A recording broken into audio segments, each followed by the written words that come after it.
welcome to another very exciting episode of the Team Lead Talks podcast. I'm your host out of Alexandria, Virginia, Andrew Becker. On today's episode, it took us a little while to actually get our tech working together, but I have Cathleen Barela of the Barela Real Estate Group out of the Savannah, Richmond Hill area of Georgia. Welcome, Kathleen. So happy to finally have you on the show. Yes, thank you for having me. So Kathleen, let's jump right into this here. You know how I like to keep our episodes kind of short and sweet, but give us a high level of what you do down in the Savannah, Richmond Hill area of Georgia, if you will. Absolutely. So I am a team leader of a small and mighty team here. We focus on new construction and military. So we're stationed specifically between Hunter Army Airfield and Fort Stewart, and we do accommodate a lot of our military families. Awesome. And the military aspect of this, how did that come about?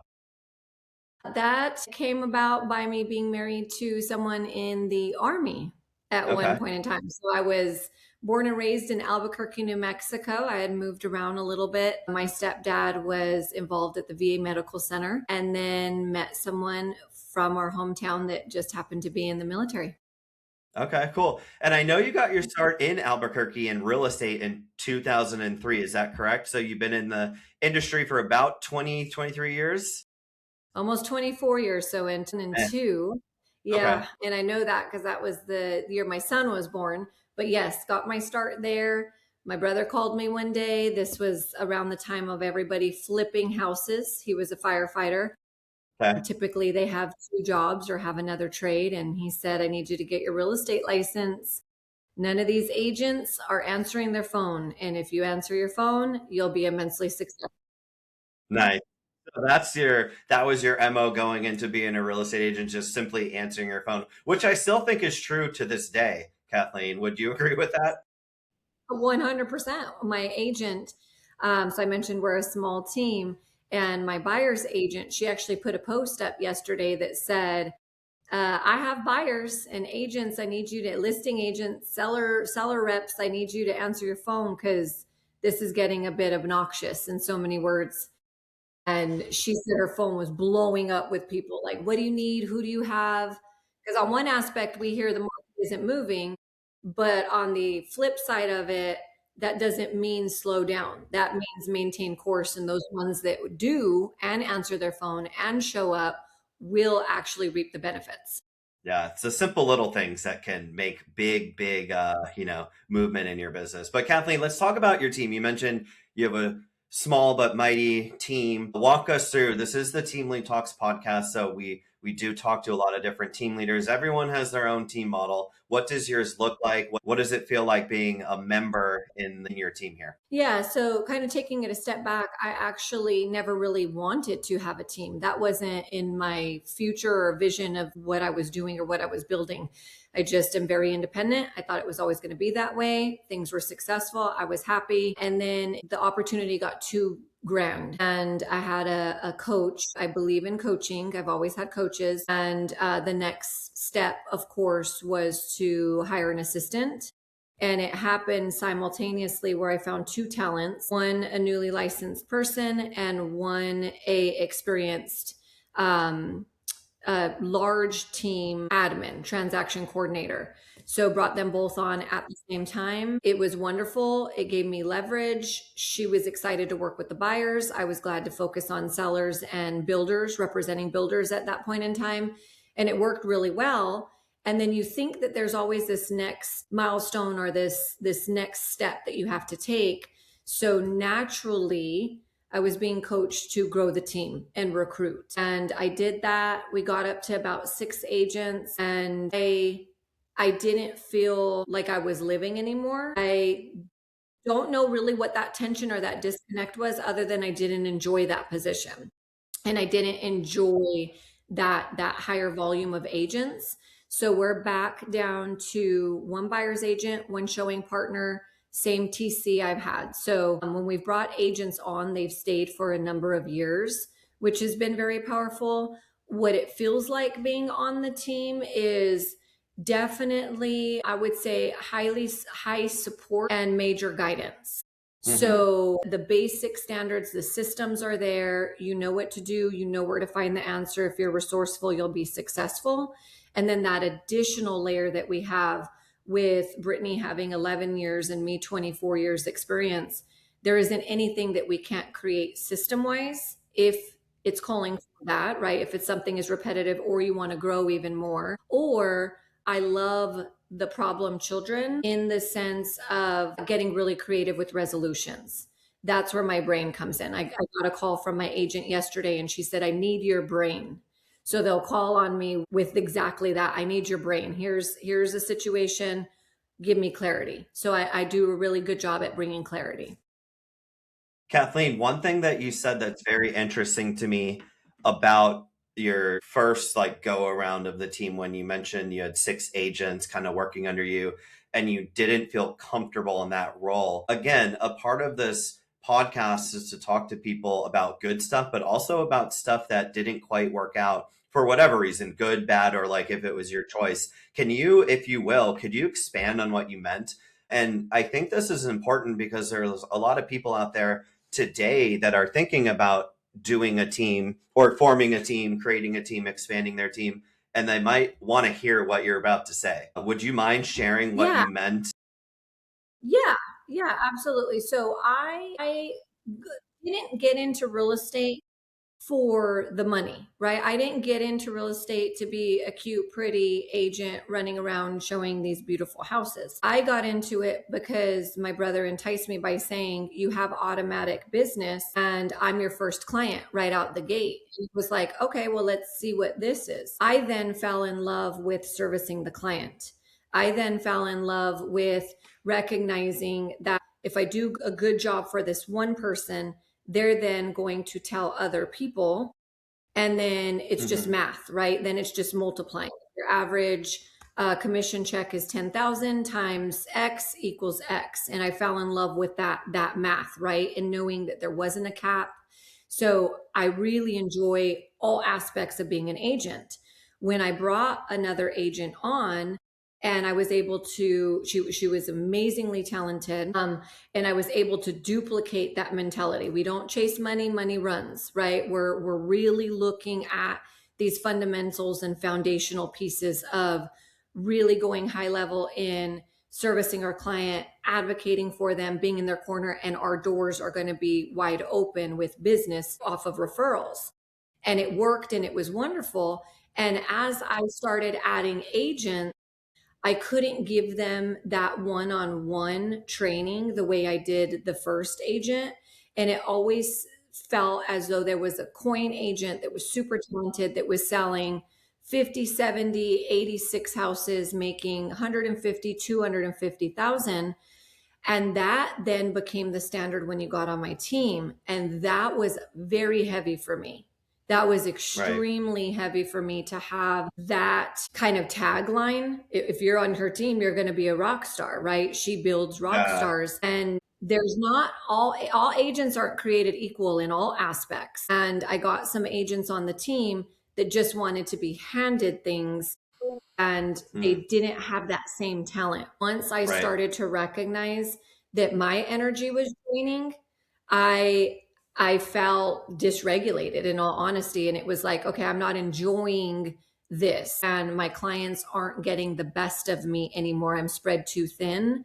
And it took me, I would say, a good year to really process what was going on. And I knew the answer was I'm not equipped, made to just run an enormous team. I want to be very involved with my clients and I want to handhold and really advocate and guide my agents. Yeah, that's really cool to hear. And by that, I mean, you didn't like delineate from your actual passion here. You were trying to build a team simultaneously focusing on your active clients, and then you felt stretched too thin, and the client relationship kind of fell to the waist, not to the wayside, but kind of was disrupted a little bit. And you made the conscious decision to say, hey, I could have all these people and have this big grandiose team and, you know, this massive operation, but that wasn't what Kathleen wanted as a team leader. So you said we're not going to And do that was this anymore. You had sorry. no, go ahead. Go ahead. I'm sorry. I think we kind of Yeah, I think well, I crossed over a little bit. But yeah, okay. So you had 6 agents and you didn't For lack of a better term, you didn't like the way your business was getting, running, and it was affecting your lifestyle here. And then flash forward to you made this Yeah. massive change into a much leaner team, and it gave you the ability to stay in production. Yeah, it was slow and steady. It wasn't automatic. It wasn't like I rolled out of bed and said, I don't like this, I'm making a change. It was me testing the waters, naturally saying, okay, these are the standards to be in my world. These are the standards to be on my team and in my life in general. And I am starting to become too compassionate and easy, recognizing the human being is going through things. And I'm pulling back on my standards, and that's not the way I want to live my life. So I started reinforcing those standards, and slowly the agents backed out. There were a couple I had to have conversations with saying, this is no longer a match because of A, B, and C. How are you feeling? And of course, they step out as well. So it was this slow and steady. And once we were back to what we started with, it was like a breath of fresh air. And it was really that Yeah. realization of, okay, we know as agents, the most money we can make as agents is when we're in production. And it was like a two-part. It was like, I'm making more money being in production and I'm happier. Then it becomes a Yeah. no-brainer. Yeah. Very cool. So now you're the team leader, you have a couple agents underneath you, a buyer agent, a showing specialist. I'm curious, and you mentioned you do a lot of military. I'm assuming it's relocation when someone PCSs or changes bases and comes down there. How are you generating leads nowadays? Like what's your marketing strategy here? Yeah. So we are super heavy with our referral base. We have really increased and paid attention to our agent referrals. This is the first time that I've ever started buying leads, but we're also navigating getting into investments, me personally, and then teaching the team and people. Because think about the client that we're with is military. They are relocating every 2, 3, 4 years all over the country. And typically, what they do is they buy, they sell, they buy, they sell, they buy, they sell. And I never understood why they didn't buy, hold, rent, allow it to appreciate and keep it as a rental long term, and or sell it when the market is on a high. So we've Hmm. really started to practice that, but it is strictly referrals from past clients. It is all social media, just staying engaging in social media, showing up for who we are, talking about our day, what we're doing for our clients, storytelling each kind of situation for each buyer. It is agent referrals, building those relationships. And then also we started buying specific leads that are zooming in on sellers looking for cash offers. So that gives us Okay. one of two opportunity, either to be first in line to be that investor that picks up that investment, or talk to them about listing it and how we can help them in that process. Very cool. I love that. So you're expanding your model a little bit. How long have you been doing the investment piece? Is that relatively new? So I've done a lot of everything: short term, long term, Airbnb, flips, and on the investment side, giving money to investors to invest and then getting a portion back. So I've done a lot of all of it. I haven't scaled any one thing. So what I want to scale is building that portfolio, and that started September of last year. Cool. Kathleen, I'm always curious, like you're running a very successful team down there. And there's a lot of good conversation around like your productivity and your the way that you market and you get new clients. But if you could pinpoint maybe like a pain point or a hole in your business that you need to like if you can really dig into it and improve it and move the needle to the right, what would that be in your opinion? Ooh, so a couple things came to mind, but I know the one that I need to just bite a huge piece and just figure it out, right? Like the whole, what is it? You're building the plane as it's already flying. Yeah, right. I always in my mind, because I am very organized and I love to see systems. I love to see the vision. I love to reverse engineer, right? It's like, okay, then what are my next steps? I recognize that it's moving the needle in ever so slight increments or percentages, then you're going to have a massive gain, say a year, 2, 3 years later. So my big thing is video. I know it's video, and I know specifically it's long form, and I know that platform is YouTube, and I just need to sit and do it. That's it right there. And in my brain, what I want to do is have it all cataloged. What am I going to say? All these things. That's my stopping point. When I know the answer is just document the journey. Yeah, yeah, yeah. So is there a case of waiting for like perfection to start this rather than like imperfect action here? Is there a little bit of a hurdle that you need to get over? There's okay, so in full transparency, we always say and we always hear it, right? That your business is going to grow to the extent that you do as an individual. We know that. So I've in the past 2 years went through a divorce and then have really focused on the internal to really dial in on, okay, who am I now? My kids are older. I have a 20, I'm going to be a grandma here in July. So my son's going to be 24, my daughter's going to be 27. So I'm in this whole new world, right? I have the freedom to just do and be everything that I want. And what the previous excuse was is that I don't want to be boxed into any one thing that I'm saying because it's evergreen and it's going to stay out there forever.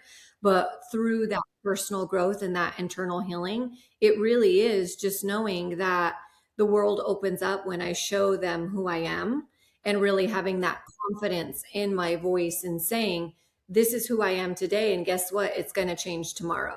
So really Right. owning that, I think we're all on time. We're all perfectly on time. Even though we want to move forward faster and get to the end result that we know we can, we call it potential, right? So I know what my potential is. And it's like, I want to get there, but I wouldn't make the decisions I'm making if I wasn't right on time with you right now, right? So it's like everything that I come into interaction with is getting me where I need to go. And I've just really started to lean in and trust that. I have a meeting today at 1 o'clock, as a matter of fact, to say, okay, this is it. These are the days that we're recording, and whatever I say, I'm going to say. So you're going to have to watch because it's going to be fun. It's going to be Yeah. fun, and you're a part of the journey, sir. Definitely keep an eye out for that. Also, we'll share this with you so this can help you have some long form or short form creation. But that's really cool. And I'll say it's very hard sometimes to get up the courage to start doing video. It's scary sometimes. It's hard because, like, what in the world am I going to say? But I think over time, for me personally, it's been consistency has been very hard for me. But if you do what you said and just document what you're doing and get used to it, that's the key right there. So I'm rooting for you, Kathleen. I know you're going to be great. You're very well spoken and you're going to be great on camera. Kathleen, we've sort of come up to our time now, but I want to give anyone listening now who's maybe PCSing, moving into the Georgia Richmond Hill area or Savannah Richmond Hill area of Georgia, an opportunity to find you there and reach out to you and talk to you. So how can someone get in touch? I would say we're most active on Facebook, either through my individual page or our business page, and always my direct phone number. I can give my office number as well. Is that appropriate for me to just give the number right in this moment? Yeah, it's up to you. You can give the number. We'll also provide it in the description of this episode. So Perfect. if you're watching on YouTube, look down and you can find all of Kathleen's Listen, content. listen to how funny. We're going to come full circle, and I answer my phone. Call me. We will answer our phone. If we don't, we will call you back. I promise. Yes, yes. So we'll provide all of your ways of connecting with you and your socials down there. Kathleen, one more question that I ask almost everybody on the show. You've already shared so much about like lessons learned and like what the right fit is for you when you went from a bunch of agents just down to like a very lean amount of agents, which is fantastic. I love sharing real world experiences like that. But is there something else that you can share, like a resource, a checklist, maybe a book that anyone listening right now, if they do it, it would change their life, their community, or their business for the better? For me, what's okay, if I go way back, The Secret, we all know The Secret, right? The documentary, that was life changing to me. And since that opportunity, I would say, all of the sales psychology and all of the scripting and all of the tools and all of the things that we have access to, especially now with AI, that's all wonderful. But what I've really been focusing on that has helped me immensely is more like the neuroscience, right? Like who we are as human beings and Yeah. how powerful things. Um, what I've been listening to a lot between Joe Dispenza and Jordan B. Peterson, those two brains right there absolutely fascinate me. The way that they slow things down and simplify things. I don't care what you're dealing with in life or what industry or what personal situation you have. When you bring it internal, you have all of the answers. And that's where you truly find the confidence to then get everything that you want on the external. Very cool. Well said. And I appreciate you sharing that with us. Thank you so much for your time this morning, Kathleen. It's been awesome having you sharing your story. Good luck with your YouTube journey as you kick that off. I think you said this week or next week. So I'm going to be on the Yes. lookout for that video from you. Stick around for 2 seconds after this, but thanks so much for being on. Thank you. All right. Take care. Bye.